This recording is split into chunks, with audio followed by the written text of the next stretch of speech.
हम यहाँ बैठे हैं, किसके लिए बैठे हैं? किसी व्यक्ति विशेष के लिए, या कि बहन जी कथा करने आई है, चलो सुनाते हैं।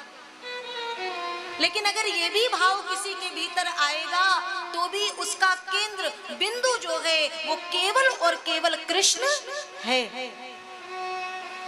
कृष्ण के सिवा हम दूसरा कुछ ध्यान में ला ही नहीं सकते हैं, दूसरा कुछ खोज ही नहीं सकते हैं। तो ऐसे ऐश्वर्य संपन्न भगवान श्री कृष्ण की कथा है।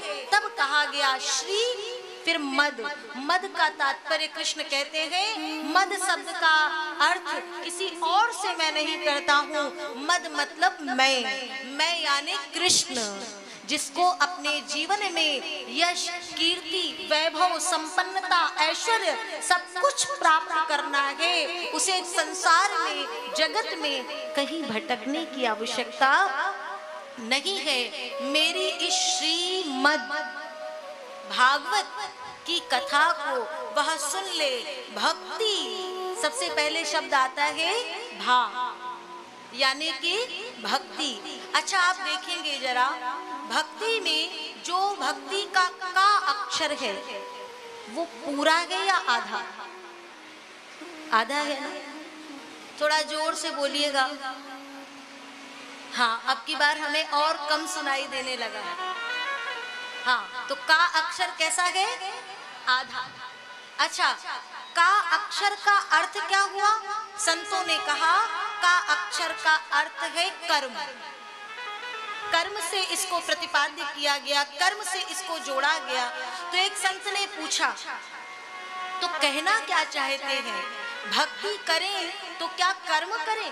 बोले हाँ, भक्ति करें, उसका दूसरा भाग है कर्म। तो कर्म भी दो प्रकार के होते हैं, एक सकाम और निष्काम।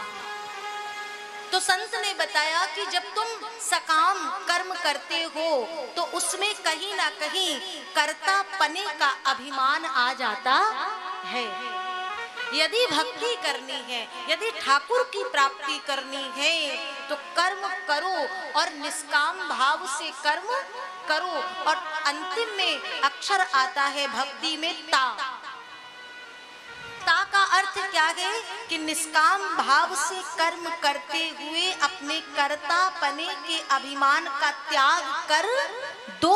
और जब तुम कर्ता होने का, अभिमान का त्याग कर दोगे तो कृष्ण फिर तुमसे दूर रहने वाला नहीं है। सरकार, कृष्ण कहीं दूर होने वाला नहीं है। आप जरा विचार करिए, हमारे सभी के जीवन में कहीं ना कहीं हम कहते हैं, हम बोलते तो हैं कि हमारे भीतर अभिमान नहीं है, हमारे भीतर अहंकार नहीं है, लेकिन वो कहीं ना कहीं भक्ति करते करते भी अभिमान आ जाता है कि हमसे बड़ा भक्त कोई नहीं, हमसे बड़ा भजन करने वाला कोई नहीं है। अरे भजन और भक्ति की सार्थकता तब है जब हम निष्काम होकर के अपने जीवन के कर्मों को करें, और जितना भी कर्तापन है ना वो सब कुछ केवल और केवल श्री बिहारी जी के चरणों में समर्पित कर दे। भगवान जिस समय इस जीव को, हम लोगों को धरती पर भेजते हैं ना, तो सबसे पहले हम भक्तों के लिए पूरी व्यवस्था करके भेजते हैं कि तुम जा तो रहे हो, लेकिन इस जगत में जाने के बाद मेरा नाम है मायापति, मेरा नाम है मायापति, और तुम माया के संसार में जा रहे हो तो कहीं तुम मेरे भक्त हो, इस धरा पर जाने के बाद तुम मेरी माया में फंस ना जाना। इसके लिए भगवान अपने भक्तों के लिए बहुत से उपाय पहले ही रख देते हैं। कभी संतों का मिलन, कभी भागवत की कथा, कभी भगवान का भजन, कभी कीर्तन। अगर इतने उपायों को तुमने स्वीकार कर लिया तो इस मायापति की माया तुमको अपने बंधन में बांधने वाली नहीं, और तुम जब इस देह का त्याग करोगे, बड़े ध्यान से सुनिएगा, जब तुम इस देह का त्याग करोगे और आओगे तो ये कृष्ण तुमको अपनी गोद में स्वीकार करेगा। और उसके लिए मैं कहता हूँ, युक्ति भी बताता हूँ, मार्ग भी बताता हूँ, उपाय भी बताता हूँ। तुम्हें कहीं भटकने की आवश्यकता नहीं है। केवल और केवल तुम्हें भागवत धर्म का पालन करना होगा। और वो भागवत धर्म तुम्हें पता कैसे चलेगा? तो इसके लिए ये मेरी वांग्मय जो मूर्ति है श्रीमद् भागवत, तुम्हें इसका श्रवण करना होगा।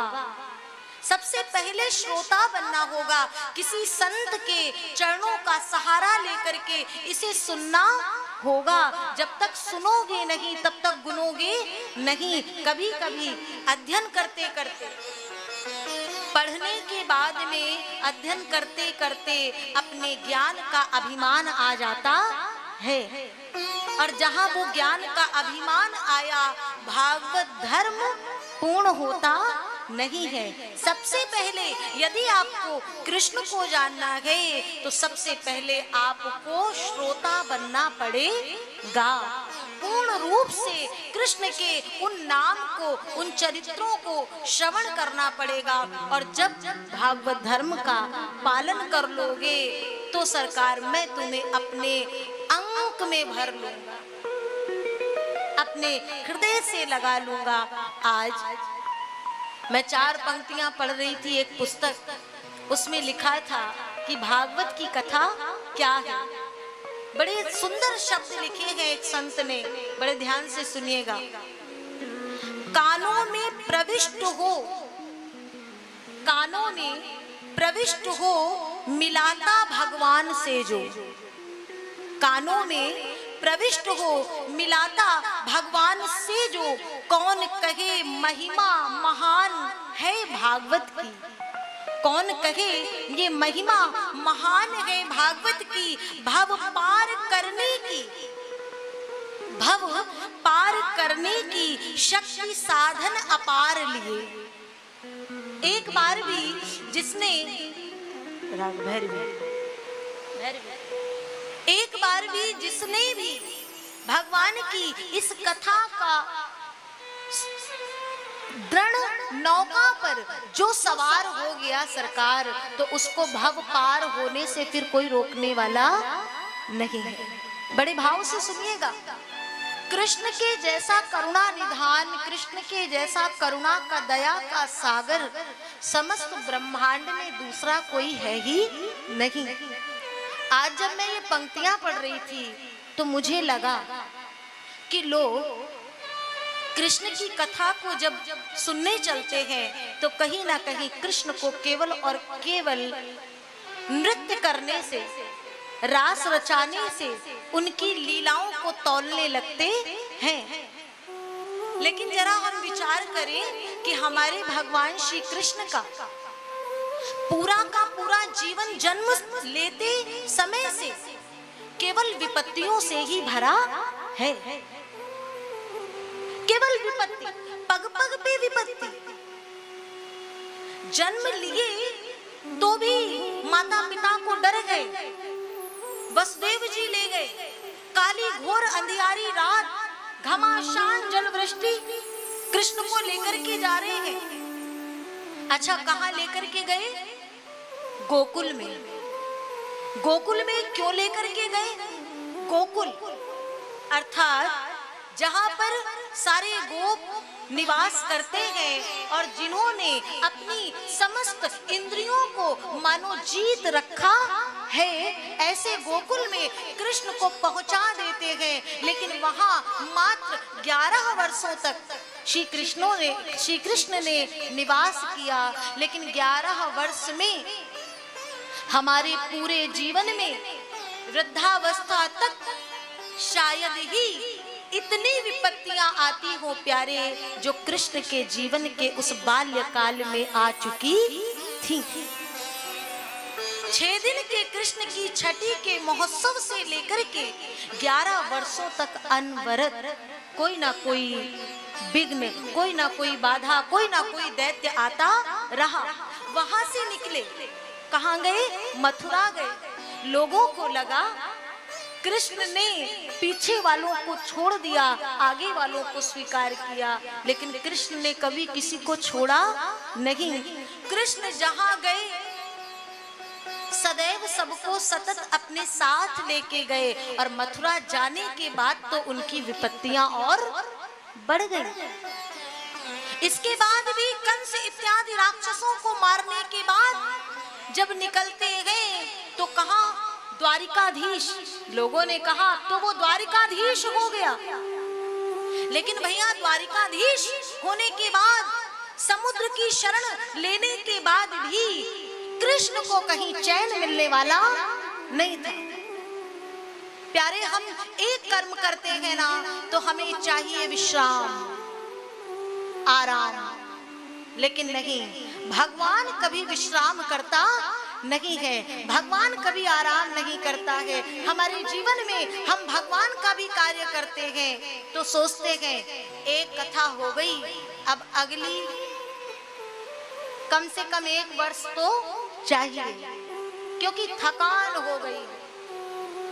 लेकिन भगवान और भगवान के भक्त विश्राम आराम शब्द जानते ही नहीं है। हनुमान जी ने कहा ना, जब मैनाक आया तो हनुमान जी ने कहा हनुमान ही परसा कर पुनि कीन प्रणाम, राम काज कीन्हे बिना मोहि कहा विश्राम।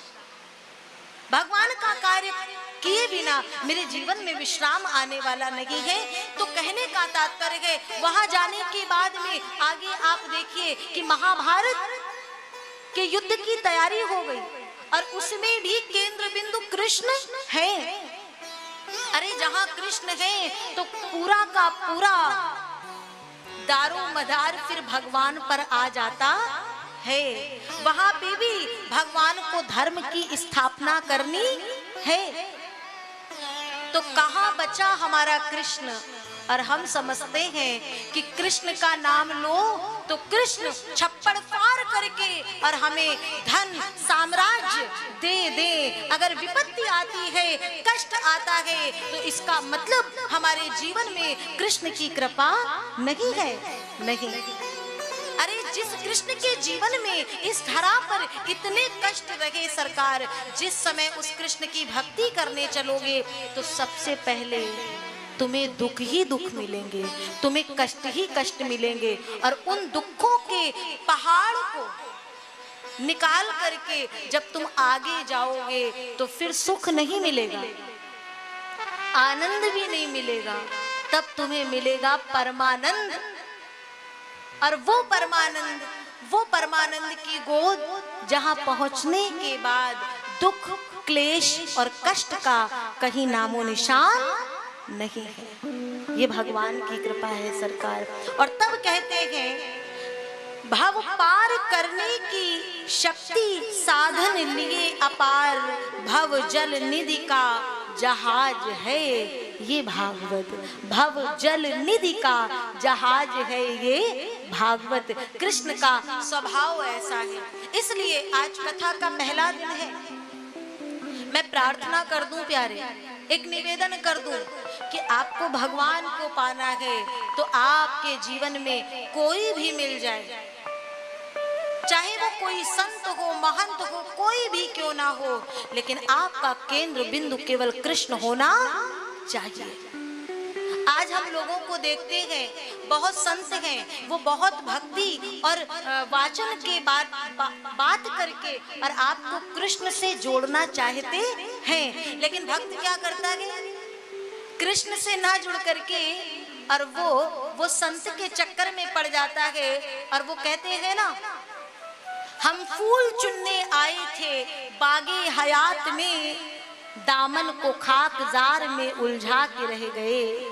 कोई यदि गुलाब का फूल लेने बगीचे में जाए तो सरकार वो वहाँ कांटे भी हैं, फूल भी हैं, और वो कांटे में अगर किसी का आंचल फंस गया तो उसको फूल की प्राप्ति होने वाली नहीं है। उसी प्रकार से संत जन आपको मिलते हैं, भगवान के चरित्रों के बारे में बताते हैं, तो भगवान से आपको जोड़ना चाहते हैं। और हम क्या करते हैं कि उनके ऐसे पीछे पड़ जाते हैं कि उनका भी ध्यान कहीं ना कहीं भगवान से हटा के अपने में लग जाते। ठीक है ना? आज आप देखिएगा हमारे कई संत हैं जो रातों रात जग करके हमें भक्ति से जोड़ना चाहते हैं, और हम ऐसे बावले हैं कि हम उनकी भी भक्ति भंग कर देते हैं। ध्यान रखना, कथा हो रही है, हमें कथा कहना है, कथा सुनना है, लेकिन किसके लिए? केवल और केवल कृष्ण के लिए। हमारा भाव यही होना चाहिए। क्या? हमारे एक भक्त ने पंक्तियां लिखी, बहुत पुराना भजन है कि कृपा करो हम पे श्याम सुंदर, ऐ भक्त